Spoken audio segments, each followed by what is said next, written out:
ইনশাআল্লাহ কিস্তিতে পরিশোধ করবেন। সিস্টেম সহজ, একসাথে দিতে পারেন না, কি দিতে পরিশোধ করবেন? কিস্তিতে। ছোট্ট একটা নোটবুক দিয়া ভদ্র মহিলার কাছে দিবেন, বলবেন টাকা দিলে লেখা লেখা রাখবা, ওই দোকানদারের টাকা যেরকম শোধ করেন এরকম শোধ করবেন। সিরিয়াসলি বলতেছি, চেষ্টা করবেন না ইনশাআল্লাহ? সবাই স্ত্রীর মহারণা পরিশোধ করবেন তো?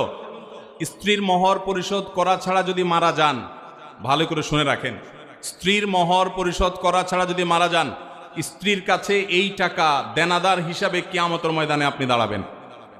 আর সেদিন কিন্তু কেউ কাউকে ছাড় দিবে, পাই পাই করে হিসাব দিতে হবে।